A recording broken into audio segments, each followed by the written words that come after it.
Within the project, I was the leader of the KBR team, working with Andy Marks from Arup as the joint project leaders in the joint venture, the KBR and Arup joint venture known as KAJV. So we came together and put together a proposal and established what KBR would do and what Arup would do, and largely there weren't too many boundaries between us because our services fitted together reasonably seamlessly.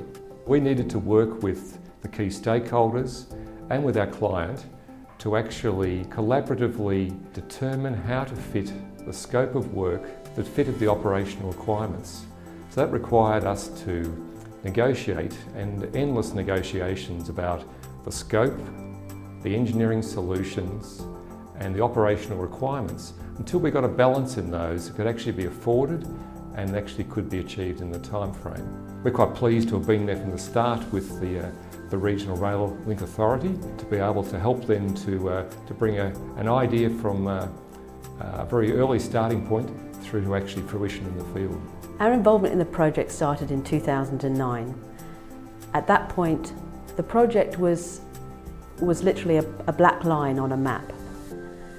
Our initial appointment through the first 6 months of the project was to turn that black line on a piece of paper into a real project.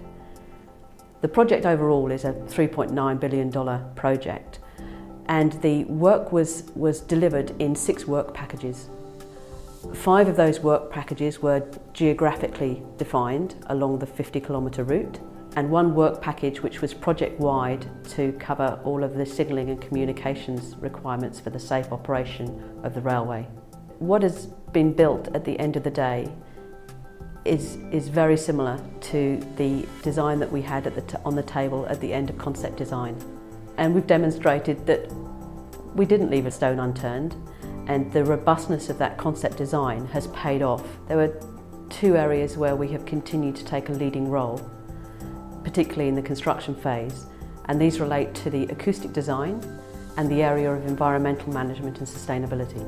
Fundamentally, as an acoustic engineer on a railway project, what we're trying to do is understand the level of impact that railway noise might have on the community near to the railway corridor. So when we started the project, there was no noise policy in Victoria. Now that changed during the course of the project, and halfway through the project, the state did develop a railway noise policy. So what the policy does is it effectively states a community ambition to say, this is the level of impact from a railway that we deem to be acceptable, and that is the balance, the right balance between the level of impact that the railway can have on individuals near the corridor against the benefits that the railway as a whole will bring to the community along the corridor and in Geelong in particular. So where we determined that the noise levels had exceeded the investigation thresholds in the policy, we then went about investigating noise mitigation options. So it starts with the physical location of the railway and then moves on to what controls can we put in place to help limit how much noise the railway can make. And that can be, can we change the speed of the trains and make them slower so they produce less noise? And then on to some of the physical mitigations around noise barriers and noise bunds. So that's an earth berm, for example, which can be used to help control noise radiated from the railway. I really feel like I've done something positive, not just for the project in helping it get built, but also for the community in making sure that the train noise isn't going to adversely affect them. Early on in the project, before construction could commence, we had to get all these different management plans approved by the regulators. There was a lot of conditions on the existing approvals covering issues such as cultural heritage, noise, broader environmental management, ecology, things like that. We finally got all those plans approved, which meant construction could commence and works could get going, so that was a key moment. One of our key challenges from very early on in the project, we knew that there was the last remaining orchid. The last remaining wild population of this orchid was located pretty much just directly adjacent to the rail tracks. We had construction occurring within 2 to 3 metres of this orchid that we've been able to have no impact on the orchid, and now with the extra effort and energy that's going into managing the site, the orchid's actually increasing in numbers. So we've got at least 20% more plants there than we did previously before the project occurred.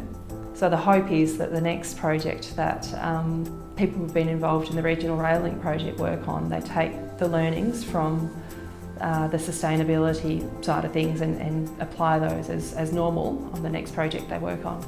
The project was made of many parts for us. It's been delivered on time and under budget, the first for many years in Victoria for major transport projects.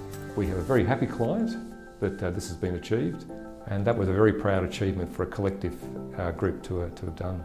Yeah.